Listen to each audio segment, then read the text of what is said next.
Question 116 number है हमारे पास में।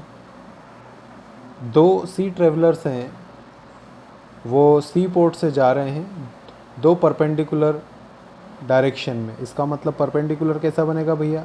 अगर इस पॉइंट से जा रहे हैं तो एक आदमी इधर जा रहा होगा तो एक आदमी इधर जा रहा होगा, इसी को तो परपेंडिकुलर बोलेंगे हम लोग। सुन लिया बात को। Half an hour later, half an late बताने की ज़रूरत नहीं। हाफ एन आवर मतलब 30 मिनट्स, आवर में कन्वर्ट करेंगे तो 1/2 हम इसको बोलेंगे। समझ गए बात को? Half an hour later the shortest distance between them 17 kilometre. अभी मैं यहाँ हूँ, तुम यहाँ हो, तो हमारा शॉर्टेस्ट डिस्टेंस बस यही हो सकता है भैया, ये 17 है। सुन लिया मेरी बात को? मतलब ये डिस्टेंस, ये डिस्टेंस, ये डिस्टेंस, इसमें पाइथागोरस थ्योरम लगा दो, टेंशन मत लो। अगर यहाँ इस बंदे की स्पीड हम क्या मान ले x, और इस बंदे की स्पीड हम क्या मान लें y, तो speed into time equals to distance होता है। तो स्पीड इनटू टाइम कितना? 30 मिनट। टाइम कितना? 30 मिनट। तो ये भी डिस्टेंस, ये भी डिस्टेंस, ये भी डिस्टेंस, इसका स्क्वायर प्लस इसका स्क्वायर इक्वल्स टू इसका स्क्वायर। तो 17 का पाइथागोरस थ्योरम पता होना चाहिए। 17 का स्क्वायर मतलब 289 इक्वल्स टू y इंटू और ये x अपॉन 2 का स्क्वायर प्लस y अपॉन 2 का स्क्वायर। ये मुझे लिखना नहीं चाहिए, सीधे अपॉन में 4 डाल देना चाहिए, कहानी ख़त्म हो। इस पूरे की जगह नीचे डायरेक्ट ही क्या लिख दो, x upon 4 plus y upon 4। अब 4 एलसीएम लोगे तो 4 यहाँ ट्रांसफ़र हो जाएगा, इसको 4 से मल्टीप्लाई करो तो एक इक्वेशन बन जाएगी x plus y equals to जो भी मल्टीप्लाई करने पर आ जाता हो हमारे पास में। तो यहाँ इक्वेशन अपन बना ले रहे हैं शॉर्ट में, x plus y equals to 4 को इससे मल्टीप्लाई करना है। 9 4 या 36, 6 32 5 3 11 1 1 5 6। ये आपकी एक इक्वेशन तैयार हो गई भैया। फिर क्वेश्चन बोल रहा है अगले 15 मिनट में। अरे 30 मिनट तो थे, अगला 15 मिनट मतलब 45 मिनट्स हो गए।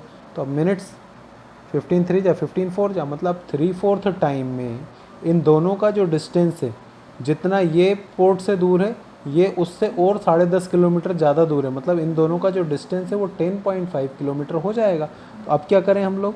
हम क्या करें? अब फिर से क्या होगा, डिस्टेंस इनटू स्पीड। तो स्पीड हमारी कितनी है x, और टाइम कितना लगेगा हमें 3x/4, ये पहले वाले का, और फिर y 3/4 ये दूसरे वाले का। इनका डिफरेंस निकालेंगे तो आएगा 10.5।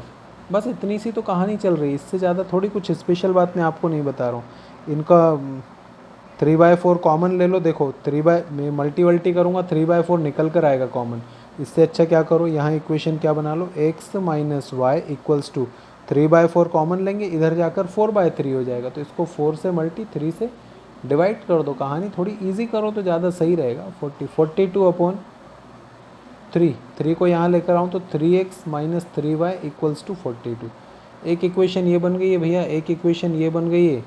इसको सॉल्व करना पड़ेगा, ये x स्क्वायर वाई स्क्वायर चलेगा ना। इसको सॉल्व करना पड़ेगा। तो अगर ये एक्स वाई होता तो मैं एलिमिनेशन लगा देता, लेकिन अब एलिमिनेशन तो लग ही नहीं सकता है, ये तो दिक्कत है। ऐसा करो 3 को भी यहाँ मत लाओ, 3 को यहीं पड़ा रहने दो। अपने को वो प्रॉपर्टी आइडेंटिटीज़ जो बताई है ना मैंने, वो आइडेंटिटीज़ लगाओ आप इसमें। तो आप अपने आइडेंटिटीज़ जहाँ पर आपकी बुक में दी हुई है, शुरुआती किसी दूसरे तीसरे चैप्टर में कहीं दी हुई है, उसमें आइडेंटिटीज़ पढ़ना। एक आइडेंटिटी अपने को ऐसी वाली भी दी हुई है, एक्स प्लस वाई का स्क्वायर एक्स माइनस वाई का square equals to 2x square plus y square. ये आइडेंटिटी यहाँ पर अगर अपन लगाएं तो काम हो जाएगा, क्योंकि मुझे ये भी पता है, मुझे ये भी पता है, और मैं यहाँ से x प्लस वाई निकाल लूँगा। x माइनस वाई ऑलरेडी पता है, x प्लस वाई निकालूंगा, तब जाकर आप एलिमिनेशन लगाओगे, फिर जाकर कहानी होगी। थोड़ा पेपर में शिफ्ट कर ले रहा हूँ, क्वेश्चन की ज़रूरत नहीं है अपने को, सोल्यूशन ही चाहिए है पहले तो यहाँ तक इसको देखना भैया 2-3 बार। ये ईजी क्वेश्चन नहीं है, मुश्किल क्वेश्चन है। तो ये तो मुझे पता नहीं है x प्लस वाई का होल स्क्वायर कितना है, लेकिन मुझे ये पता है x माइनस वाई, इसको 14 बोल सकता हूँ मैं। 14 का स्क्वायर मतलब 196 लिख दो। X square plus y square कितना था, 1156। उसको 2 से सीधे सीधे मल्टीप्लाई कर दो। 1156 को 2 से मल्टीप्लाई करेंगे, 11 2 22 23 2 3 1 2, ये आना चाहिए। 196 इसमें से माइनस कर दें, ये वाला फिगर यहाँ ले जाकर माइनस कर दीजिए इसमें से। 196 अपन इसमें से माइनस करें तो कितना निकल कर आएगा, ये 6 10 1, और ये भी 1 ही आना है। 2, ये इधर निकल गया एक्स प्लस वाई का होल स्क्वायर इक्वल्स टू, ये स्क्वायर हटाओगे तो यहाँ पर रूट लग जाएगा। 2116 किसका रूट होगा?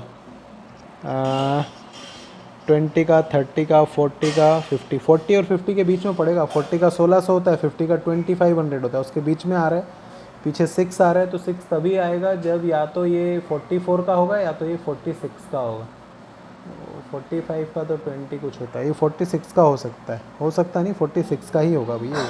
तो x plus y equals to 46, एक ये इक्वेशन निकल कर आ गई हमारे पास में, x plus y equals to 46। एक ये इक्वेशन है आपके पास में x minus y equals to 14। इन दोनों इक्वेशंस को हम लोग यहाँ पर पुट कर दे रहे हैं। x minus y equals to 14 और x plus y equals to 46। अब सॉल्व करोगे तो 2x equals to 60, x equals to 30। अब x कहीं भी पुट कर देना, कहाँ पुट कर दें, यहाँ पुट करें माइनस होगा तो y इक्वल्स टू निकलेगा 16, x इक्वल टू निकलेगा 30। अब ख़राब क्वेश्चन था, लेकिन भैया आप क्या करें, ऐसा तो है नहीं कि हर क्वेश्चन को छोड़ा जा सकता है, ट्राई तो करना पड़ेगा। चलो मैं पेज चेंज करता हूँ। ये वाला क्वेश्चन तुम लोगों ने क्यों पूछा है मुझे नहीं पता है, ऐसा क्वेश्चन सेम क्वेश्चन में करवा चुका हूँ, फिर भी देखते हैं क्या है। एक शिप है जो अपने किनारे से 40 किलोमीटर की दूरी पर है। अब उस शिप में एक लीक हो गया है और उस लीक के कारण 3/4 टन वाटर जो है वो 12 मिनट में भर जाता है। 3/4, 4 3 जा 12 प्लस 3 15/4, 12 मिनट में भर जाता है। तो 1 घंटे में कितना पानी भरेगा, इंटू करो इसको 5 से, 75/4। ये 1 घंटे में इतना पानी उस शिप में भर रहा है। एक पंप है हमारे पास जो 12 टन पानी 1 घंटे में फेंक भी दे रहा है। तो देखो 75/4 पानी आ रहा है और 12 टन पानी हमारे पास से जा रहा है। कुल मिलाकर ये नल टंकी को भर रहा है, ये नल टंकी को खाली कर रहा है। तो 1 घंटे में पानी आ कितना रहा है, 12 4 जा 48, 75 माइनस 48, 27/4। 1 आवर में इतनी फिलिंग हो रही है हमारी शिप में। और अगर 60 टन पानी हमारी नाव में भरा जाता है तो हमारी नाव डूब जाएगी। तो आपको देखना है 1 घंटे में इतना पानी भरा रहा है तो 60 टन पानी कितने घंटे में भराएगा। तो 60 को डिवाइड कर दें 27/4 से, तो इतने घंटे में पानी भरा जाएगा। इसको काटो पीटो मत, इवन आउट का लफड़ा हो जाएगा। वैसे 3 के टेबल से कट भी सकता है, ऐसा कुछ नहीं है। 3 से 20 छोड़ो ना, ठीक है पड़ा रहे। इतने घंटे में हमारा जो शिप है वो डूब जाएगी। और हम कितनी दूरी पर हैं, 40 किलोमीटर। मतलब 40 किलोमीटर हमें इतने घंटे में कवर करना है। ये डिस्टेंस है, ये टाइम है। क्वेश्चन स्पीड पूछ रहा है तो डिस्टेंस अपॉन टाइम 60 × 4 और 27 ऊपर आ जाएगा। 6 4 जा 3/6 मतलब 1/2, 4 1/2 आवर्स। मतलब इतने घंटे में हमारी जो इतने किलोमीटर पर आवर के हिसाब से अगर हम गाड़ी चलाएंगे, ये स्पीड ही निकाल रहे हैं हम लोग, इतने किलोमीटर पर आवर के हिसाब से अगर गाड़ी चलाएंगे, शिप चलाएंगे, तो हम डूबने से पहले अपने किनारे पर पहुंच जाएंगे, नहीं तो नैया डूब जाएगी। चलो नेक्स्ट क्वेश्चन पर। ये आपके डाउट का ऑलमोस्ट लास्ट क्वेश्चन है मेरे हिसाब से, इसके बाद कोई डाउट था नहीं। देखो क्या बोल रहा है, एक सर्किल है जिसमें 8 पॉइंट्स है अपने पास में। अपन ने सर्किल ड्रॉ कर लिया है एक। अरे ड्रॉ हो जाना बाबा, ये ब्लर से यार मुकेश मैं बहुत परेशान हूँ। कुछ बताओ यार, तुम तो इतने टेक्नोलॉजिकल बंदे हो, ये ब्लर का प्रॉब्लम कैसे दूर करूँ। 1 2 3 4 5 6 7 8 सबका डिस्टेंस सेम है, कुल मिलाकर इतना ही बोल रहा है। इनको पॉइंट्स दिए गए हैं ABCDEF GH। क्वेश्चन बोल रहा है कि एक जो बंदा है, एक बंदे को नाम मैंने दे दिया X, वो A से C तक पहुंचा, A से C तक, मतलब कुल मिलाकर 2 ही डिस्टेंस कवर कर रहा है, 8 में से 2 इसने कवर की। एक और बंदा है, उसको Y नाम दे दिया है मैंने, Y अनदर पर्सन, वो B से E तक पहुंचा। अच्छा क्वेश्चन पढ़ोगे ना तो तुम्हें ऐसे लगेगा कि E से B तक पहुंचा है। क्वेश्चन ध्यान से पढ़ना, B से E तक पहुंचेगा वो, यहाँ से यहाँ तक, मतलब वो 3 डिस्टेंस कवर कर रहा है 8 में से। सुन रहे हो मेरी बात को। मतलब पहले वाले की स्पीड कितनी हो गई 2/8 और दूसरे वाले की स्पीड कितनी हो गई 3/8। 8 में से 2, 8 में से 3, और सेम डायरेक्शन में चलते हैं तो स्पीड कम हो जाती है, माइनस हो जाती है। तो इसको ज़रा सॉल्व करें अपन, तो 1/, एट्थ 1/8 टी, ये इतनी इनकी स्पीड निकल जाएगी। टोटल कवर करने में 8 टाइम लगना है, उसने 2 कवर किया है तो distance upon time, distance upon time, ये 80 अपन टाइम मान ले रहे हैं, ठीक है। Distance upon time, distance upon time, ऐसे करके उसकी इतनी स्पीड है। अब तुम समझो, एक बंदा यहाँ से चला और दूसरे बंदे ने यहाँ से चालू किया, इसका मतलब कुल मिलाकर ये है एक दूसरे से मिलने के लिए इन 8 में से इनके पास सिर्फ 7 ही पॉइंट है।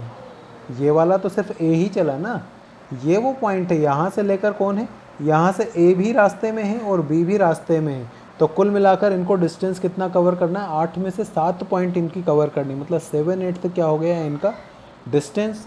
और भैया 1/8 जो हो गई वो इनकी स्पीड हो गई। डिस्टेंस अपॉन स्पीड करो, टाइम निकल कर आएगा। 7/8 अपॉन 1/8 करेंगे, 8 ऊपर जाएगा, 70, 7 इसका आंसर निकलेगा। 7t लगा दो क्योंकि नीचे t लगाया था अपन ने, बस यही इसका आंसर है। लेकिन फिर भी ये गोल मोल क्वेश्चन है, ज़्यादा मेरे हिसाब से तो ऐसा इतना बेहतर क्वेश्चन आएगा तो नहीं, लेकिन फिर भी तुम लोग ट्राई करोगे तो हो जाएगा। बस ये थोड़ा सा ध्यान रखना है कि 8 हिस्से किए गए, उसमें से इनका मिलना सिर्फ 7 हिस्सों में ही हो सकता है। एक हिस्सा तो ऐसा था जिसमें सिर्फ ए ही चल रहा था, यहाँ से यहाँ तक सिर्फ ए ही चला है, यहाँ से बी भी चला है, तो ए और बी दोनों मिलकर चलेंगे यहाँ तक, एक दूसरे को कवर करेंगे, तो उन्हें 8 में से 7 पॉइंट्स ही हैं जहाँ पर एक दूसरे को कवर करना है। और उनकी स्पीड माइनस हो जाएगी, सेम डायरेक्शन में चलते हैं तो 1/8 तो उनकी स्पीड रहेगी।